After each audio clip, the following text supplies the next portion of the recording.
Hello दोस्तो, आज आपण पुन्हा एक लेक्चर घेणार आहोत जे की हुंडा प्रतिबंध अधिनियम 1961 म्हणजेच डावरी प्रोहिबिशन ऍक्ट 1961 वर आधारित आहे. आणि हे ICDS जे की महिलांसाठी एक्झाम होणार आहे, काही थोड्या दिवसातच होणार आहे, त्याच्यासाठी अत्यंत उपयुक्त आहेत.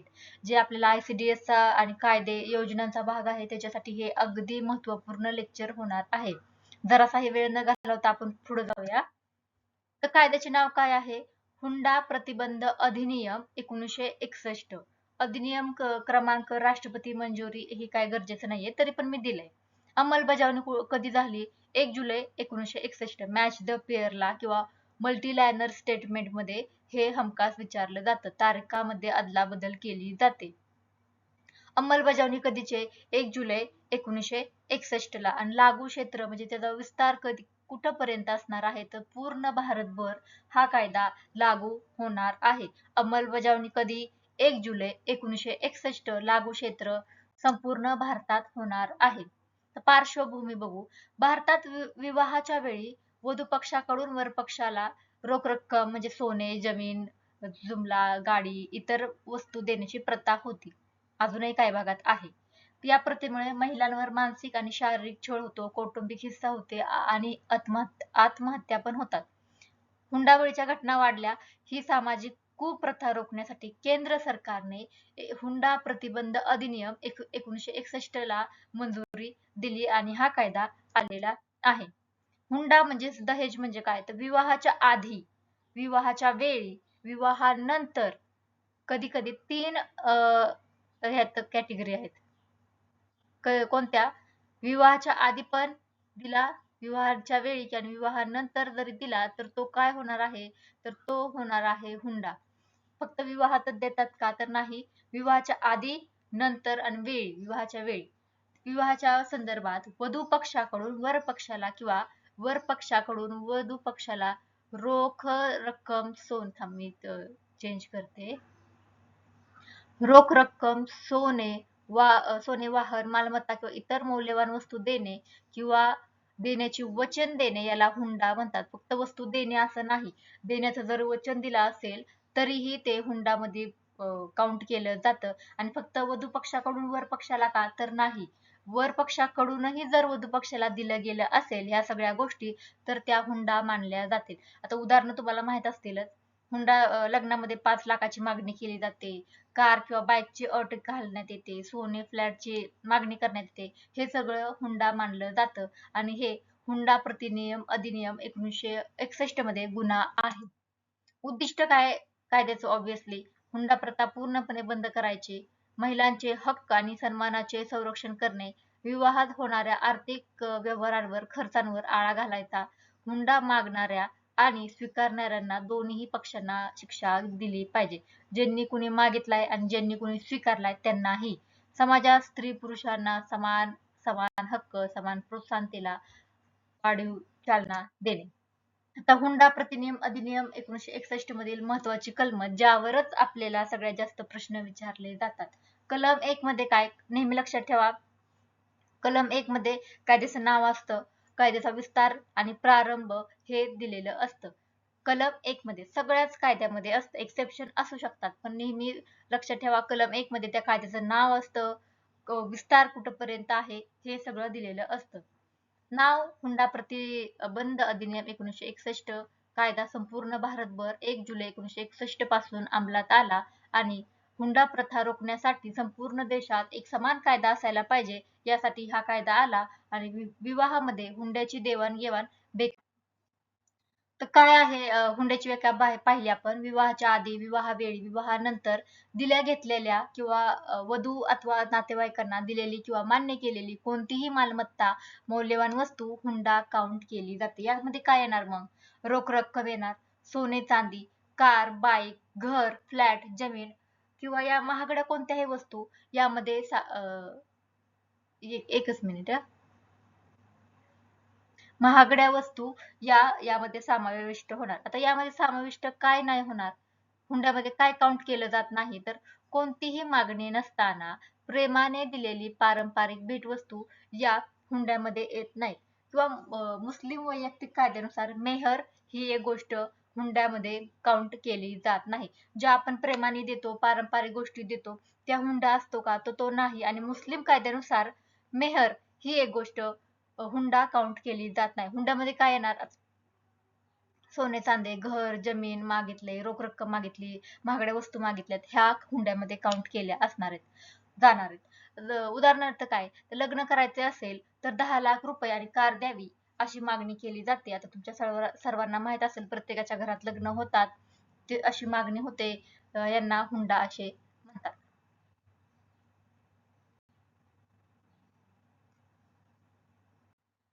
आता कलम 3 पाहूया. कलम 3 मध्ये काय दिले आहे? हुंडा देणे किंवा घेणे, penalty for giving or taking dowry. हे कलम 3 हुंडा प्रतिबंध अधिनियम कलम 3 मध्ये दिलेला आहे. तर हुंडा देणे, घेणे किंवा घेण्यासाठी मदत करणे हा देखील गुन्हा आहे. फक्त ज्यांनी हुंडा घेतलाय, ज्यांनी हुंडा दिलाय, ह्यांनाच का गुन्हा मानला जातो का? तर नाही. तर हुंडा देण्यासाठी, घेण्यासाठी जे मध्यस्थी करतात, त्यांना देखील, जे मदत करतात त्यांना देखील गुन्हा दाखल होतो. आपल्या घरात असं होत आहे, लग्न ठरवताना काही लोक, काही व्यक्ती असतात ज्या मदत करतात, आपण त्यांना मध्यस्थी म्हणतो. देणे घेणे किंवा देणे घेण्यासाठी मदत करणे हा देखील गुन्हा मानला आहे. यासाठी शिक्षा काय आहे? किमान 5 वर्षाचा कारावास अशा लोकांना होणार आहे, आणि 15,000 किंवा हुंड्याच्या किमती इतका दंड, यापैकी जी रक्कम जास्त असेल ती आपल्याला शिक्षा म्हणून होणार आहे. 15,000 रुपये आणि किंवा 15,000 तर असणार, किंवा हुंड्याच्या किमती इतका दंड. हुंडा किती आहे? समजा 30 लाख आहे, तेवढा दंड होणार आहे. यापैकी जी पण जास्त रक्कम होईल ती आपल्याला शिक्षा म्हणून भरायची आहे, आणि किमान 5 वर्षाचा कारावास होणार आहे. याचा उद्देश हुंड्याची देवाणघेवाण पूर्णपणे थांबवली पाहिजे यासाठी, आणि वधू पक्षाने वर पक्षाला 5 लाख रुपये दिले आणि वर पक्षाने ते स्वीकारले तर दोन्ही पक्षावर गुन्हा दाखल होणार आहे. दोघांवर, कारण आपल्या व्याख्यात दिलेला आहे, देणे घेणे हा कायद्याने गुन्हा हा आहे. दिलं तरी आणि ज्यांनी घेतले अशा दोघांनाही होणार गुन्हा, आणि ज्यांनी मदत केली त्यांच्यावर देखील गुन्हा दाखल होणार आहे. या सर्वांमध्ये फक्त वधूनेच हुंडा दिलाय म्हणून तिच्यावर पण होणार असं नाही, तर वर पक्षावर पण होणार. हे दोन्ही लक्षात ठेवा. कलम 3 मध्ये हुंडा देणे घेणे यासाठी शिक्षा दिलेली आहे. किती? 5 वर्षाचा, किमान किमान 5 वर्षाचा कारावास आणि 15,000 रुपये किंवा हुंड्याच्या किमती इतका दंड, यापैकी जी पण रक्कम जास्त असेल ती आपल्याला भरावी लागेल. आता कलम 4, हुंड्याची मागणी, पेनल्टी फॉर डिमांडिंग डाउरी. प्रत्यक्ष किंवा अप्रत्यक्षपणे हुंड्याची मागणी करणे हा देखील गुन्हा आहे. प्रत्यक्ष फक्त तोंडी बोलणी झाली अशी नाही, तर अप्रत्यक्षपणे जरी तुम्ही हुंड्याची मागणी केली तर ते गुन्हा असणार आहे कलम 4 अंतर्गत. यासाठी शिक्षा किती आहे? यासाठी शिक्षा आहे 6 महिने ते 2 वर्षापर्यंतचा कारावास होईल आणि 10,000 रुपये दंड भरावा लागेल. किती? 6 महिने ते 2 वर्षापर्यंत तुम्हाला कारावास होईल आणि 10,000 पर्यंत दंड भरावा लागणार आहे. समजा एखाद्याने कार दिली तरच लग्न होईल, असं जर तुमची डिमांड असेल, किंवा 10 तोळे सोने दिल्याशिवाय लग्न होणार नाही, फक्त मागणी करणे हा देखील गुन्हा आहे. या सर्वांमध्ये फक्त मागणी करणे हा देखील गुन्हा आहे. आणि प्रत्यक्ष आणि अप्रत्यक्ष हुंड्याची मागणी ही पण गुन्हा आहे. यासाठी किती? 6 महिने ते 2 वर्षापर्यंत कारावास आणि 10,000 रुपये दंड होणार आहे. हुंड्याची मागणी कलम 4 मध्ये दिलेलं आहे. कलम 4A, हुंड्यासाठी जाहिरात, बॅन ऑन ऍडव्हर्टाइजमेंट. 4 मध्ये काय दिलेले आहे? शिक्षा दिलेली आहे, आणि कलम 4A मध्ये हुंड्यासाठी जाहिरात दिलेली आहे. हुंड्याच्या बदल्यात विवाहासाठी संपत्ती, पैसे किंवा इतर लाभांची जाहिरात देणे किंवा प्रसिद्ध करणे गुन्हा आहे. जाहिरात म्हणजे पेपरमध्ये, व्हॉट्सअपवर कुठेही जाहिरात तुम्ही करत असाल तर तो गुन्हा आहे. कसा असते ती जाहिरात? जर आमच्या अशा अशी मुलगी आहे, आम्ही 10 लाख रुपये देतो, आमच्या मुलीचं लग्न करायचं आहे, आम्ही हुंड्यामध्ये एक घर देऊ, एक फ्लॅट देऊ, एक कार देऊ, अशी जर तुम्ही जाहिरात करत असाल तर ती देखील गुन्हा आहे. यासाठी शिक्षा काय आहे? 6 महिने ते 5 वर्षापर्यंतचा कारावास होईल आणि 15,000 पर्यंत दंड, ही शिक्षा नमूद केली आहे. उदाहरणार्थ कसं जाहिरात येईल? डॉक्टर मुलगा आहे, लग्नासाठी कार आणि फ्लॅट देणारे संपर्क साधावे, अशी जाहिरात असेल तर गुन्हा होणार आहे. 4A मध्ये हुंड्यासाठी जाहिरातीवर बंदी आहे. कलम 5 काय सांगतो? हुंड्यांचा करार ॲग्रीमेंट टू बी व्हॉइड. हुंडा देण्याचा किंवा घेण्याचा कोणताही करार अवैध ठरणार आहे. तुम्ही आणाल स्टॅम्प पेपर आणि त्याच्यावर लिहून द्याल की मी एवढं एवढं माझ्या स्वखुशीने देत आहे, या बाबतीत कुठलीही तक्रार करू नका, तर ती काय असणार आहे? व्हॉइड म्हणजे अवैध असणार आहे. ती कुठलीही वैध बाब ठरली जाणार नाही. अशा कराराला न्यायालयात कायदेशीर मान्यता मिळणार आहे का? तर नाही, कायदेशीर मान्यता मिळणार नाही. उदाहरणार्थ कसं, लग्नापूर्वी 20 लाख रुपये देण्याचा लिखित करार केला तरी तो कायदेशीर दृष्ट्या वैध असणार आहे का? नाही. असा कुठलाही करार न्यायालय वैध मानत नाही. हुंड्यांचा करार हा वैध असा होणार नाही, तो वॉइड म्हणजे अवैध असणार आहे. हे कलम 5 मध्ये दिलेलं आहे. कलम 6 सांगतो, हुंडा पत्नीच्या फायद्यासाठी असणार आहे. बेनिफिट ऑफ वाईफ म्हणजे काय? वधूच्या नावाने मिळालेला हुंडा हा पत्नीच्या मालमत्ता मानला जातो. तो तिला सुपूर्त करणे बंधनकारक आहे. तसे न केल्यास शिक्षा होऊ शकते. आता समजा काय काय लोक म्हणतात, 5 तोळ सोनं घाला तुमच्याच मुलीला होणार आहे, गाडी द्या तुमच्याच मुलीला होणार आहे. अशा या खुशीने गोष्टी जरी दिल्या असल्या तरी त्याच्यावर वर पक्षाचा पूर्ण अधिकार आहे का? नाही. तो फक्त त्या वधूचा अधिकार आहे. तो तिच्या फायद्यासाठी दिलेली गोष्ट आहे, तिलाच ती मिळायला हवी. ही पत्नीची मालमत्ता गणली जाते. तो तिला सुपूर्त करणे, तिला देणे बंधनकारक आहे आणि जर असं नाही केलं तर शिक्षा होणार आहे. उद्देश काय याचा? तर महिलेच्या मालमत्तेचे संरक्षण करणे. लग्नात मिळालेले दागिने सासरकडील लोकांनी स्वतःकडे ठेवले तर ते कायद्याचे उल्लंघन ठरू शकते. पत्नीची ही मालमत्ता आहे. जे पण गोष्टी दिल्यात पत्नीची मालमत्ता गणली जाते आणि सुपूर्त करणे बंधनकारक आहे, हे लक्षात ठेवा. आणि हे असं जर झालं नाही तर शिक्षा कितीची? किमान 6 महिने ते कमाल 2 वर्षापर्यंतचा कारावास होणार आहे आणि 5,000 ते 10,000 पर्यंत दंड तुम्हाला बसणार आहे, जे पण असं कोणी करेल. कलम 6 काय सांगतो? हुंडा पत्नीच्या फायद्यासाठी आहे. कलम 7 गुन्ह्याची दखल कॉग्निझन्स ऑफ ऑफेन्स. या कायद्याखालील गुन्ह्याची दखल न्यायालय तक्रारीच्या आधारे घेऊ शकते. काही प्रकरणात पोलीस तपासही सुरू करू शकतात. उद्देश काय? हुंड्याच्या गुन्ह्यावर त्वरित न्यायिक प्रक्रिया सुरू व्हावी यासाठी गुन्ह्याची दखल त्वरित होते. या कायद्याखालील गुन्ह्याची दखल न्यायालय तक्रारीच्या आधारे घेऊ शकते. फक्त तक्रार जरी तुम्ही केली तरी याची दखल घेतली जाणार आहे आणि हे कलम 7 मध्ये दिलेलं आहे. गुन्ह्याचे स्वरूप कलम 8 काय सांगतो? गुन्ह्याचे स्वरूप नेचर ऑफ ऑफेन्स. या कायद्यातील गुन्हे दखलपात्र आहेत. बरोबर, दखलपात्र आहेत. जामीन न मिळणारे म्हणजे नॉन बेलेबल आणि तडजोड न करणारे नॉन कंपाऊंडेबल स्वरूपाचे असणार आहेत. म्हणजेच काय? 3 शब्द आहेत महत्वाचे. कोणते 3 शब्द? दखलपात्र, कॉग्निझेबल, जामीन न मिळणारे, नॉन बेलेबल, तडजोड न होणारे नॉन कंपाऊंडेबल स्वरूपाचे असू शकतात. कसे? दखलपात्र, त्याची दखल घ्यावीच लागणार आहे आणि असे ज्यांनी पण तक्रार केली आहे त्या लोकांना जामीन मिळणार आहे का? त्यांना नाही जामीन मिळणार. नॉन बेलेबल आणि असे गुन्हे तडजोड होणारे आहेत का? तर असे गुन्हे तडजोड न होणारे आहेत. अर्थ काय? दखलपात्र पोलीस कारवाई करू शकतात. हो. सहज जामीन मिळणार आहे का? नाही. या पक्षामध्ये तडजोड झाली तरी हा गुन्हा संपतो का? नाही. तडजोड झाली तरी हा गुन्हा संपत नाही. म्हणजे नॉन कंपाऊंडेबल, तडजोड न होणारे हे गुन्हे आहेत. कलम 8 मध्ये हे 3 शब्द दिलेले आहेत. कॉग्निझेबल, नॉन बेलेबल, तडजोड न होणारे, नॉन कंपाऊंडेबल आहेत. लक्षात ठेवा.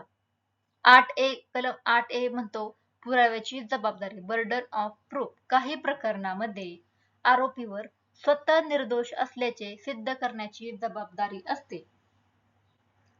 म्हणजे काय? समजा एखाद्या महिलेने तिच्या पत्नीवर, तिच्या सासरकडच्यांवर, कुणावर वॉटेवर कुणावरही समजा आरोप लावला की ह्यांनी माझा छळ केला आहे, हुंड्यासाठी मागणी केली, मला मारहाण केली, तर ज्या व्यक्तीवर आरोप लावले आहेत त्या व्यक्तीची ही जबाबदारी असणार आहे की त्याने पुराव्यासकट तो निर्दोष आहे हे सर्वांना न्यायालयात किंवा पोलिसांना कुठेही दाखवून देणं गरजेचं आहे.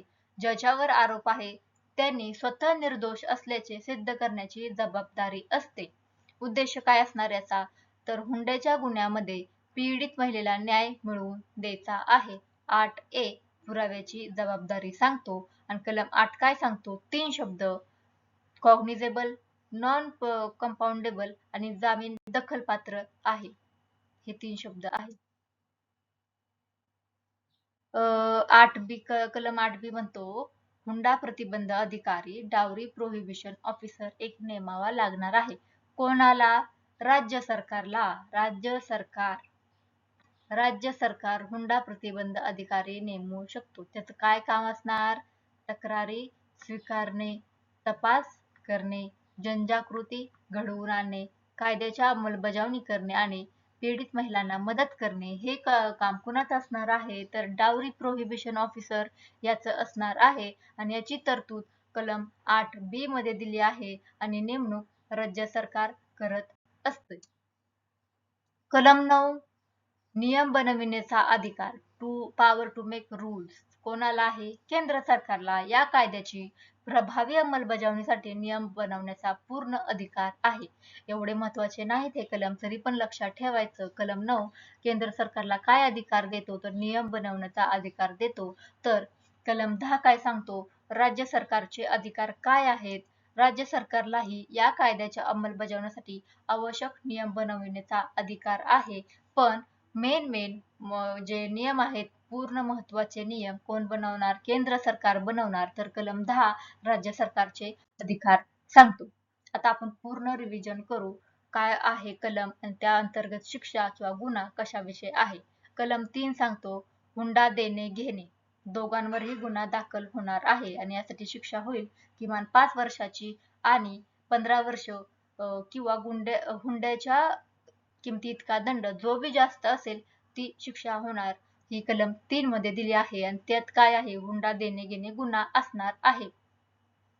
कलम 4 सांगतो, हुंड्याची मागणी करत असाल तर तुम्हाला गुन्हा दाखल होईल. 6 महिने ते 2 वर्षापर्यंतचा कारावास आणि 10,000 रुपये दंड होणार आहे. कलम 4A म्हणतो, हुंड्यासाठी जाहिरात दिली तर तो गुन्हा आहे, तर तुम्हाला शिक्षा होईल 6 महिने ते 5 वर्षापर्यंतचा आणि 15 वर्षापर्यंतचा दंड होईल. आणि कलम 6 सांगतो, पत्नीला हुंड्याची मालमत्ता देणे, तिच्याकडे सुपूर्त करणे बंधनकारक असणार आहे, असं सांगितलं आहे. आपला पूर्ण कायदा शिकवून झालेला आहे. कलम रिपीट करा, रिव्हिजन करा, यावर प्रश्न येत आहेत. धन्यवाद. आपण पुढच्या वेळेला यावर PYQ आणि सराव प्रश्न घेऊन येऊ. आवडले असल्यास शेअर करा, लाईक करा, सबस्क्राईब करा. थँक्यू.